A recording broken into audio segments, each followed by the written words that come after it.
Hello, what is up, everybody? And welcome back to another episode of the Patch Note Rundown, but the first episode of what will henceforth be known as the Vive Check, your best and only source for in-depth patch note discussion going into the next patch of SUPERVIVE. My name is Stevenator, and I'm joined here with my good friend Luke. How are you doing, Luke? Steve, I'm happy to report that the vibes here are immaculate. Outside, there is a wonderful thunderstorm. We've got some rain, and it is just setting the mood to share these changes with our audience.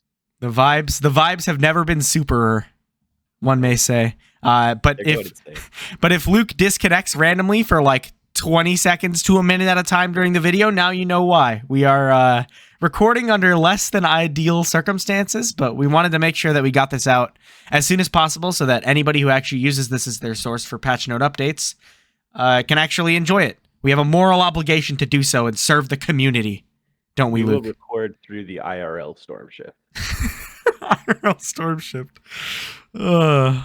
It's just Jewel is showing up big this patch. Looking at the patch notes, we'll get to that. But I think it's better if we start off at the PVE monsters. Yes.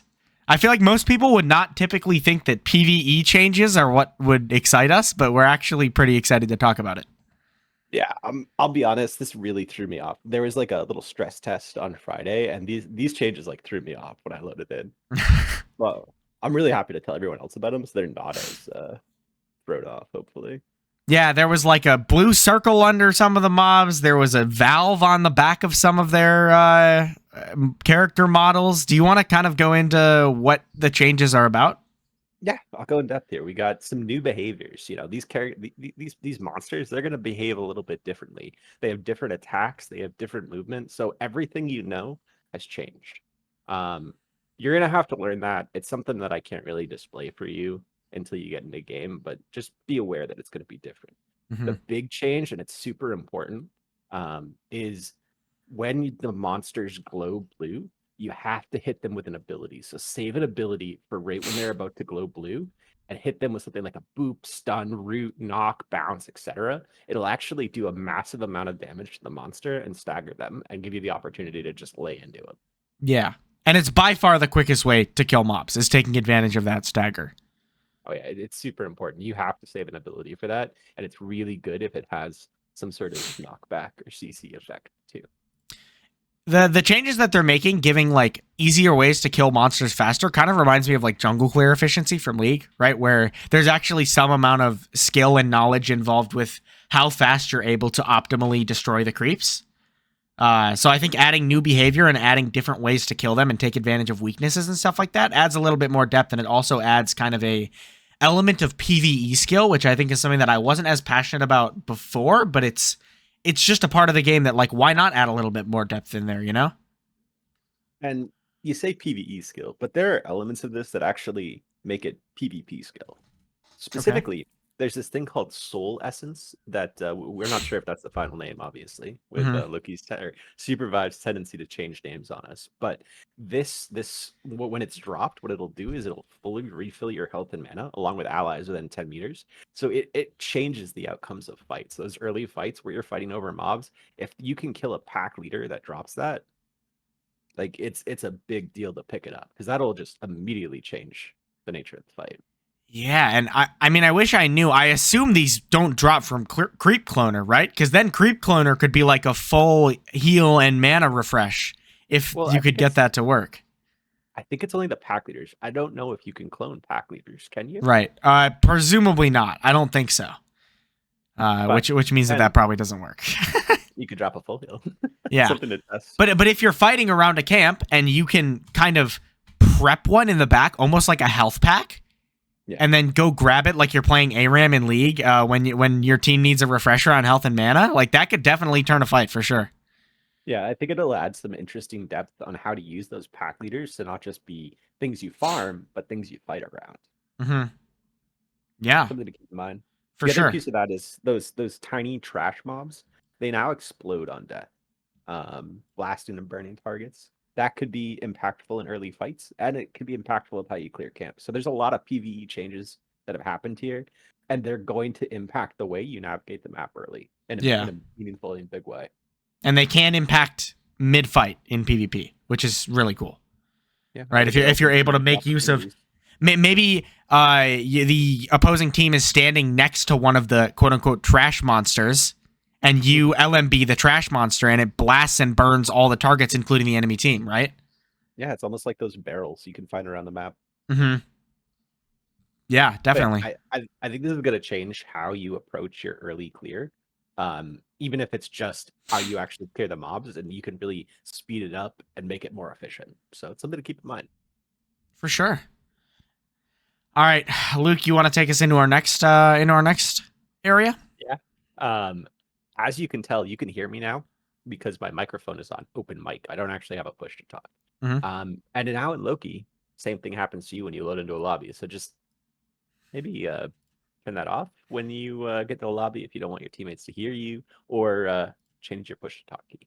Yeah, I can already foresee like number one like live stream fails Twitch clip where it's some dude joining a game of SUPERVIVE on open mic and just like eating his dinner, and he doesn't realize that his open mic is on.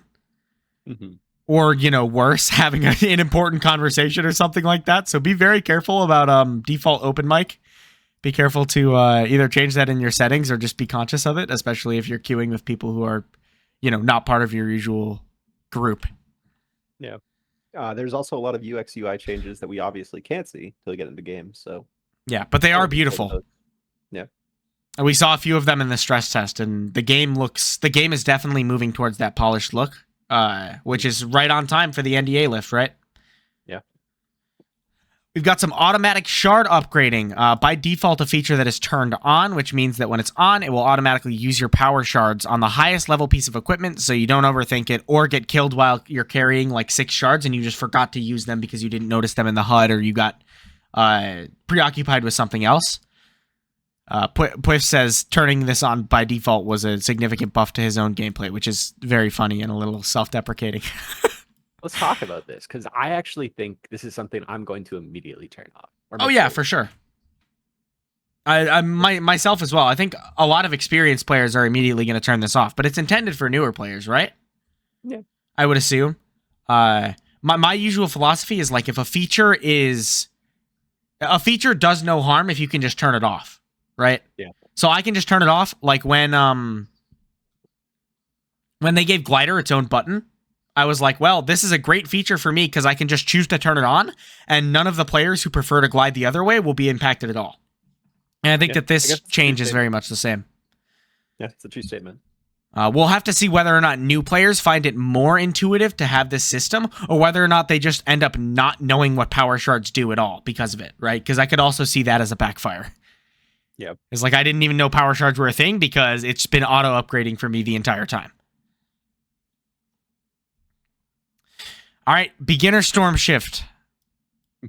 This thing is so cool. I'm curious as to how this is going to be implemented, if this is just another one of the storm shifts that can pop up, or if they have future plans to implement this intentionally for beginners in some kind of way. But Luke, you want to read out some of the changes that this storm shift has? Yeah, sure. All players are going to start with recommended gray equipment and a purple backpack. Minions and hazards are going to do half damage. Consumables will drop. They're going to be limited to vibe beans, phoenix kits, and jump pads. So some very easy ones to use. Yeah, aka no everywhere but here. No death circle grenades. Yeah. Am I missing anything? I mean, some of the harder to use consumables. Yeah, the ones that are more iffy on how you get power. Mm-hmm. The potion that shows you where the next circle is. Yeah. Stuff like that. Top weight of powers is heavily skewed towards passive powers, meaning that complex powers are disabled. Storm will always close on one of the central biomes. Vaults are much easier. Soul bosses are always armor and damage soul. All players have unlimited glider fuel. Shards auto upgrade your equipment delay. So it's glider engines plus. Yeah. Because you have glider engines plus all this other stuff. I think it's really cool. Yeah, it'll be interesting to see how new players adapt to it. Is this going to make it easier for them to learn the game? Or is it going to make that jump between when your beginner storm shift turns off? Or are you going to feel like you learned a different game? Right. I think especially I see potential for this like in combination with whenever custom games go live, right? Because you can do like a Twitch Rivals-esque tournament or something. And for all of the new people who are playing the game for the first time, being able to set beginner storm shift as the perma storm shift in custom games and basically just play not a watered down, but a simpler version of the game might be really, really helpful for that learning curve that is sometimes really steep with SUPERVIVE. Yeah, it'll be interesting to see. I think the thing that sticks out to me here is it's a very small piece of this, but it says in the notes that this is turned on for lower MMR players. So I think it's going to become sort of a joke between the players to see if they got into the beginner storm shift and refer to their skill level as a result. I'm going to be kind of curious if that comes out in the chat, because I feel like that's a classic chat PvP improvement. A classic ego check maneuver. Yep. Oh, I saw you playing on beginner storm shift. I hope it doesn't turn into that. Because I think it's, in my head, I think of it kind of like ARAM for anyone coming from League, where it's like, it's a game mode that takes away a lot of the complexity and lets you learn the game with training wheels on, basically. Which for games that are overwhelmingly complex that struggle with new player onboarding and making it a welcoming experience for new players, I think having something like this is really awesome. Maybe League with the beginner storm shift. Yeah. They need like a Spike Rush equivalent for League, like they have in Valorant, for sure. All right, general combat changes. This is as described in our notes by Luke himself. This is the meat and perhaps the potatoes of the patch. Yeah, you got it all here. So, got it all. Yeah. All hunter abilities and powers that move the caster now predict movement and should feel much smoother. Map elements that boop the player around now predict movement and should feel much smoother, like the abyss birds and the rings and the cyclones and the tires and stuff like that. And a ton of other stuff revolving around hit slows, the way that LMBs function, some general combat changes. So I'll let you zone in on specifically the parts that you're most passionate about, because these changes are kind of a lot and they're a little difficult to read. Yeah. So really, I took some time to break these down and think about them, and I really think what comes out of this is it is now less punishing to try to shoot back if you're in a fight. Your LMBs are slowing you less. You're taking less slow from being hit, so you're less likely to get hit by follow-up attacks, so you can move around better and dodge projectiles. This makes me feel like when I'm in a situation where I'm outnumbered, I can reliably turn that fight with my movement. And this matches up with my experience. There were a number of times on the stress tests on Friday where we got a chance to play test some of these changes, where I felt very confident in my ability to input WASD controls in close range fights, which I didn't feel that way in previous tests. Especially when you're using your own LMBs and you're self-slowing yourself, right? Yeah, because those slows stack up, because you're taking hits from the hit slow and then you're getting self-slowed. And now it feels less punishing. So can you give us like a TLDR of the hit slow idea, like the idea of what the average player should feel these changes manifest as in the game, to your understanding at least? I think you should try to be more confident when you take close range fights. Into 1v2s, perhaps 1v3s if you're really feeling confident in yourself, and really focus on those micro movements as you're inputting your LMB commands. You can input dodges now that you probably wouldn't have been able to input last test. You can dodge circle abilities on the ground. You can dodge projectiles easier. This is a good change if you really want to rely on the skills of your hands. After that Lemur brawl clip where he dodged a ghost's LMBs for like 5 seconds and barely lived, I'm terrified of what Lemur's movement will look like on this patch. He's going to be dodging everything. He's going to go full Neo in the Matrix mode, just dodging every single LMB that flies at him. Honestly, that's a great way to describe it. This is moving everyone more towards Neo. Beautiful. I mean, I feel like that aligns with their vision for the game, with all the movement talk, all the talk about movement. I think that giving more opportunity to dodge abilities with skillful movement, even just WASD movement, not necessarily using abilities and stuff like that, also frees up opportunities to preserve your left shift, right? Because a lot of characters previously have been forced to use their left shift as a defensive maneuver to dodge abilities because it's been harder to dodge them with WASD. Yeah, because what happens here, if you read this, is if you get chunked, like you're trying to hold your left shift and you take a chunk of damage and now you're slowed and they've cast an AoE ability on you, you have to use your left shift or else you're going to be, killed by the AoE because you're already slowed and you can't WASD out of it. Now it's less likely that you'll immediately be killed because you can perhaps WASD out of it. Right. Awesome. Aside from that, they did some LMB changes. They kind of like fine-tuned all the left mouse button basic attacks have been increased, varying from 5 to 10%, and reduced the self-slows on those as well. So my first thought when I read this is, hold on, does this benefit some characters more than it does others? Because obviously when you look at certain characters like Ghost and Myth come to mind, a lot of their damage from their kits is coming out of these LMBs. So I feel like increases in that damage would disproportionately benefit them in comparison to another character, maybe like Kingpin or Celeste or something like that. Yeah, I would have to agree with you. We only see Hunter depending here, so we can't really go into too much speculation on where that depends. But I would see this affecting characters differently. It'll be interesting to see. Maybe Ghost will now be able to 100 to 0 you in 0.8 seconds instead of 1 second. It's 0.9 now. It's 0.9 now. We're moving down. We're under a second. Watch out. It's dangerous out there. Christ. The other thing in there that is super interesting to me in my background as a Battlerite player is the addition of the cancel is here. Though I am going to be very upfront with everyone that I don't think you should be using this in combat. Really, I think it's sort of like an unintended consequence that we've unintentionally arrived at. But you can cancel your abilities now. That's kind of cool. So one thing that I feel like I saw a complaint about this specifically in the Shrike channel, because they were saying that they were like gliding in between when they start shooting and when they finish shooting, and now doing that interrupts it. Yes, because what they're doing is they're inputting their LMB command and then hitting glide because they don't have the perfect timing to know when to glide after the shot is fired. So this is going to negatively impact players who don't have a perfect grasp on the timing of characters like Shrike and Myth's M1. Yeah. What's almost more interesting to me is that this actually gives those characters, like, I see it from the flip side, right? Because I don't play Shrike, but I play into Shrike.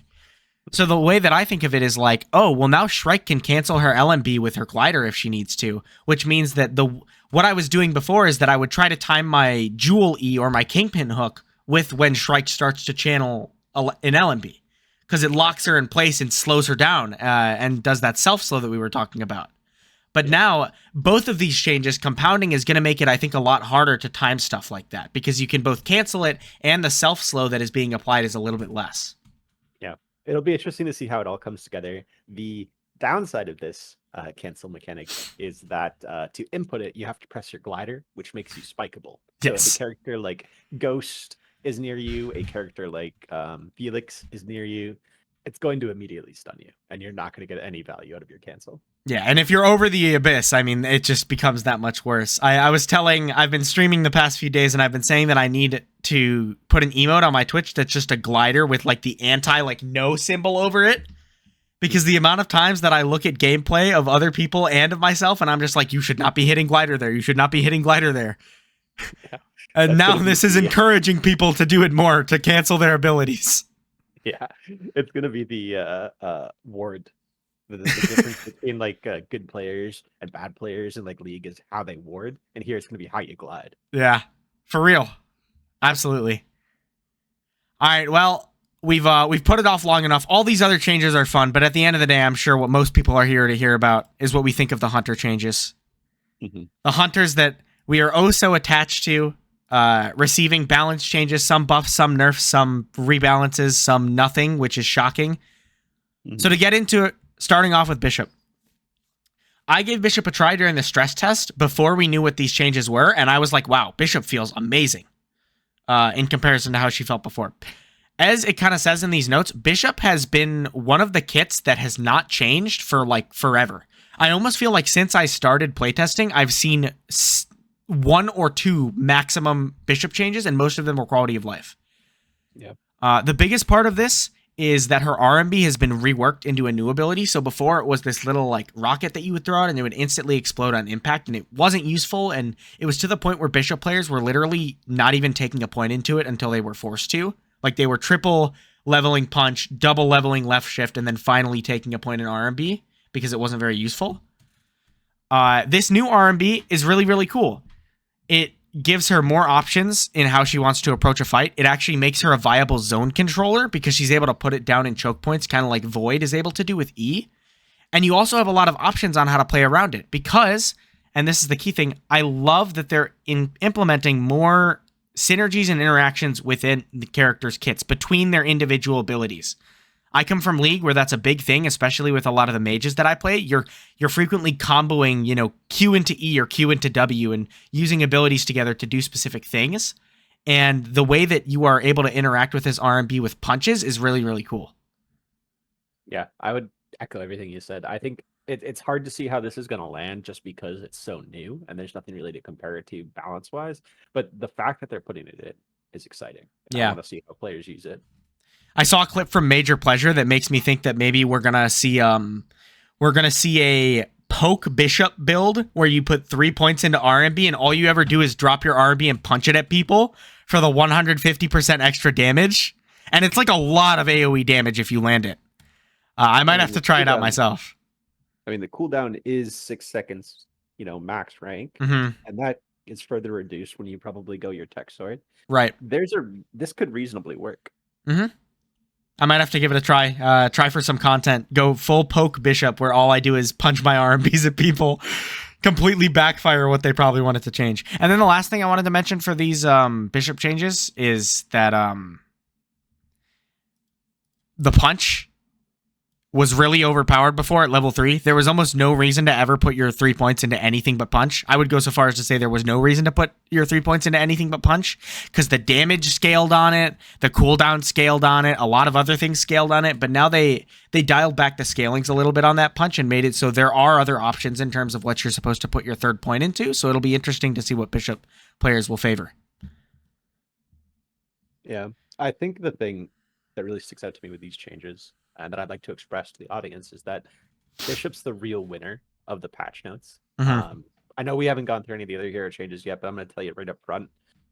If you want to become a Bishop main, this is the test to get your clips. Yes. Her mobility's up. Her ult actually sounds like it can, do things now besides getting canceled by like a stray fly. Get your clips this test because she's going to be pretty fun to play. Yeah, and under the shift category, the LMB direct hits reducing charge time by 2 seconds again is massive. That's a major buff to like Bishop's ability to kite backwards and infinitely kite people, which is a different way to play Bishop than most people like playing her, but it's very viable nonetheless. Yeah. So we'll see. I'm sure we'll see some clips from Puppy and from Teldo and from anybody else who fancies themselves a Bishop enjoyer. Yeah, I think a few days of the test, we're going to get a lot more Bishop players, as people realize. For sure. All right, Luke, you want to talk a little bit about Zeph? Yeah, Zeph. He's not a bunny, but he's also a bunny. The big one here is that his now LMBs are going to provide him the ability to push him in the way he's currently moving, similar to Bishop's empowered midair shot, but it happens on the ground too. So this allows him to input different movement commands than you would be able to input otherwise. It'll be interesting to see how players optimize this because I've seen some clips from other players and what it looks like is it's sort of like a bunny hop. Yeah. That Old Storm have. And I don't know how useful it's going to be, but that'll be really up to the player to have this tool and figure out what can I do with this mobility because now he's got a lot of mobility. Yeah, and I also just think it's really cool to add more skill expression back into Zeph. I think they touched on this in the patch notes, but when I tried Zeph last patch, I was kind of like, it just doesn't feel to me like there's as much mechanical skill expression as there is on some other characters, and so I didn't find him as fun. But this definitely seems to be pushing him back in a direction that's like, we want to let Zeph players express themselves mechanically, just like every other character does. And it's honestly a good thing. When you're playing against Zeph, the counter to him is diving him and focusing him because he doesn't have a lot of self-mobility. So giving him these tools are probably going to give him the option to actually play the game into that strategy. Absolutely. And also the shift changes are fantastic. I think literally every Zeph player hated that it sent your allies shorter than it sent you, and it felt really awkward to use in my opinion. So I like that they're changing it back. Because that felt like the main part of Zeph's kit to me, and they made it a little bit awkward to use in the last patch. Luke, do you want to talk about Kingpin buffs? I'm a Kingpin player, so I don't feel like I can speak on these in an unbiased way. I actually don't even I don't even know if these are good buffs. I feel like these are bad buffs because what they're gonna do is they're not gonna really make players. It's not gonna like affect the way you play into Kingpin. It's just gonna throw you off because the hook speed has changed and the headbutt speed has changed. So the way that you used to be able to waft these projectiles the distances, you might not be able to do that anymore. And it's really gonna be like redefining that feel for how you actually play against him. So I imagine this character is going to be really frustrating to play into for the first few days as players, get that timing back. But once they do, I don't really think these changes are going to do much. Yeah. I did a tier list the other day and I put Kingpin in the lowest tier, which is not to say that he's bad, but I just think that he gets outshined by some characters. So I like to see his hook getting a little bit faster. I think that helps, even mildly. And the headbutt turn speed sounds nice to me because I've been missing a lot of headbutts after hooks recently, and I hope that this will help compensate for my lack of skill. Yeah, I think the first few days, players are going to get smashed by Kingpin, but as they redevelop those timings and that feel for the game, it'll probably go back to where it was. Yep. I don't see this being lasting. Definitely agree. Aluna nerfs. Insert Crab Rave. At long last, Aluna nerfs. I know, there's always going to be a certain amount of bias involved on this show, and neither of us are Aluna players. I find Aluna very boring to play. I think she's cool. I want her to exist in the game, but the way that she was existing in the game last patch was not fun for me. I gotta agree. I think this character is extremely frustrating to play against. These changes don't really impact any of the frustrating parts of her kit. So I'll be I'm not too excited about any nerf is a good nerf when it comes to the damn rabbit, but I'm not too excited about these ones. We'll have to see how it lands. The one interesting part about this is that now we're probably going to see Aluna players putting something else to their level 3 ability. I think before most of them were doing heal. So it'll be interesting to see how Aluna players choose between maxing Shift if you're like a Jay the Yggdrasil, Ezib type player who likes playing off stage and in the Abyss, or if people resort to maxing Root for a little bit more utility. Yeah, I think there's an argument for both. I think it depends on, what's in your lobby, what you're playing against. So Luna players pay attention to the teams in a lobby. If there's a lot of mobility, you might want to go Shift. If there's not a lot of mobility and you need to fish for those routes to win against long range characters, that route makes a lot of sense. Yeah, definitely. All right, these oath changes, I think these mean nothing, but you wrote something down for them, so I'm interested to see what you say here. I think these changes are massive in the sense that he has gained mass. It's now harder to knock him back when he's in his empowered shield bash. So it just means that if you have a movement effect and you try to use it on Oath, it's not going to push him as far if he times it right. So this is really cool for the Oath player because it gives you more skill expression. So like, for example, if Bishop's trying to punch you, right? And you throw your empowered shield up, you're not going back. Like that's a wasted knockback. That's kind of cool because it gives him different ways to play into those matchups now. Like Myth, who has a knockback that was really punishing for him. Now it's not as punishing. He has another tool to play around it. It's kind of cool. We'll have to see how impactful it actually is. But this one grabbed my eye because I think it gives him a new little way to play around knockbacks, which are really, really punishing for melee characters. Yeah, and I think I'm actually going to skip around a little bit and we're going to come back to Void because I want to talk about, I think the theme of a lot of these changes, to me, a lot of these hunter changes is actually to give more skill expression to a lot of different hunters. I felt it with some of the Zeph changes, I felt it with some of the Bishop changes, and I definitely feel it with the Oath changes and with these Shiv changes too. These Shiv changes are really cool. So basically, they are changing the way that the trick shot duration or the stun duration is one thing. I'm not too concerned about that. I mean, it'll hurt, but it won't be the worst thing in the world. You should still be able to land one full cartwheel shot after you stun 2 people.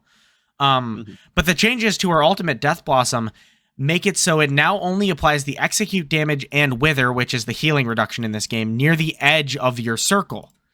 So in prior patches, they have been shifting Shiv away from this like just gets in your face and literally just bullies you with all of her abilities to now you have to be a lot more intricate about it and you have to space in and out of these windows and play at this kind of awkward middle range that no other character really plays. And I thought that was super duper cool and made the character a lot more interesting to me. And these changes are kind of pushing it in the same direction. Yeah, I would really liken this to our audience. If you've played against Darius in League of Legends. He has on his Q, he spins his axe in a circle, and if you're in the outer ring, you take more damage. Very similar to Lily in that game as well. It's like that. And it's actually really meaningful to go inside that outer ring and try to get closer to Shiv. It reduces the damage you take, and it makes you a lot easier for your teammates to support.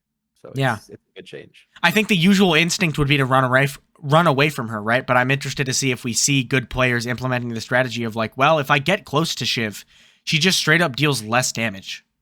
Yeah. So it might be a viable counterplay. That's the mini game that makes laning against Darius interesting and entertaining, is that, you know, you have to fake him out with these mini micro movements. Maybe I'm going close to you, maybe I'm moving away, and I like that they're adding it. It makes the matchup far more interesting to play than just she spins in a circle and you die. Mm-hmm. Yeah, absolutely. Void changes, just to go back to those for a sec. I skipped them because they don't really matter. I mean, ult cooldown lowered by 10 seconds at all ranks is certainly nice. It's like quality of life, but I don't think these changes really make a difference. A slight hitbox radius change to his Void Snap, which is his RMB, I don't think that's going to change a whole lot. My takeaway from these changes is that it's almost like Void doesn't need any buffs, and this character is fine, and we just need to play him better. I am outspoken as a Void player. I am outspoken as a part-time Void player, right? I'm not a Void main. As a part-time Void player, I am outspoken about the fact that I think this character is mad underutilized and could be much, much better if people just use his abilities correctly. So clearly, Theorycraft doesn't think this character needs some buffs, so let's start getting creative, guys. That's my soapbox for today. You're gonna have to get pretty damn creative. You think this character sucks, don't you? Yeah. I think this character requires a team to play around him to his utmost to give him space to operate, and I just don't know if he's worth it. Mm-hmm. But that's not in the patch notes, and these changes don't really matter. I not at all. You know what changes do matter, Luke? Tell me about these Celeste changes. Celeste is officially in the dumpster. I think these changes are a disaster. Not for people who don't like playing against Celeste, though, because what they did was they made it so her ultimate, if you don't cancel it, it has a max complete time where it will automatically go off. And this is really detrimental because it now allows players to line up their damaging responses to Celeste ult with a specific time window. Yes. And for those, I know we've talked about League of Legends. Zonias. It's Zonias. It's timing Zonias. And this is something that good players in League of Legends, probably above Diamond 4, can all relatively do consistently, where Zonias becomes less of a defensive tool and more of a, oh shit, I've set myself up to die tool. Yeah, because you're just going to get immediately bombed by everyone's CC ability and biggest damage the second that you get out of it. Yep. And that's what's going to happen to Celeste. There was already a lot of counterplay to Celeste ult, and this is just something that I don't think was needed. I'm more so worried that it's going to feel clunky more than anything else, right? Because if I'm a new player and I maybe don't read this part of the patch notes or this part of the tooltip, and I read that I can cancel my ulti, and then I try to cancel it right before the ulti is about to proc, and my button does nothing, I'm worried that that would feel clunky. But we'll have to see. Yeah. I have my concerns. I think the note is, maybe it's, your turn to play Bishop, Celeste players. That could be a good route for you. The Great Migration. I'm wondering if all the KP players will go back to KP, because I know there were like 3 or 4 KP players, like established KP players, that started playing Celeste last patch. Maybe it's time to return. No, I think they should skip over Kingpin and go straight to Bishop. This is Bishop's test. Or perhaps maybe it's Brawl's test, right? Why are they buffing this character? Brawl has been the subject of community distaste, I'll say, for quite a while, as he has a lot of things in his kit, and he's gaining a few more of them. Not necessarily new things, but some of his things are becoming buffed. I would say that most of these changes, actually all of them, are just buffs, straight up. Yeah, they're all buffs. They're all buffs. Every single one of them is a buff. Everyone gets a pitchfork. Let's go after Brawl. The thing is, though, that I think a lot of these are just slight QOL changes to try to make him feel a little bit better for the player to play. So I don't think they're going to dramatically change his gameplay loop. The only thing I'd really want to let players know is that if you're chasing a brawl, his left shift now cost mana, and what he's going to do is he's going to run out of mana eventually, and he's not going to be able to run away from you. However, his ranged projectile on his LMB now gives him mana back. So that's something that's very important for you to dodge when you're chasing him, or else you're just going to keep giving him mana back. Yeah, that's a good point. All right, so that's the end of the changes as they appear in the patch notes as of right now, as of when we're recording this video at 9:08 p.m. Eastern Time, June 26th. But there are two more things, actually, that I wanted to talk about. The first of which is Jewel. Mm-hmm. Now, there are no Jewel changes listed. There might be some that are just not listed in the patch notes. I think you have theorized that there might be some changes. I think when we were playing on Friday, the change to her dash was in, where she's now not an iframe, but it's just unstoppable. So Yeah, she takes damage in. Incorporeal, I think is what they call it, or something. Yeah. And I think that might be in the game, because I think that was happening on Friday. But since it's not in the notes, I'm just going based off my experience. This is something that if you're really a good Jewel player and you want to know, pick a buddy, go into the practice tool, and really just test it, because that would throw you off. Yeah, if it's not written and you're trying to adjust to it. And if there truly are no Jewel changes, Jewel wins the patch, just straight up, because Jewel was very strong last patch. And if there are actually no changes to this character, I'm gonna have another fun patch and 8 days of it. You'll have a great montage at the end. That I will. Which, as I want to mention with the final change of this patch, I can now post on YouTube because the NDA is officially lifted, which means that you will probably be watching this on YouTube as well. It's been awesome to see the outpouring of solid content getting posted, and all the support that's going out to the creators, either on Twitch or on YouTube.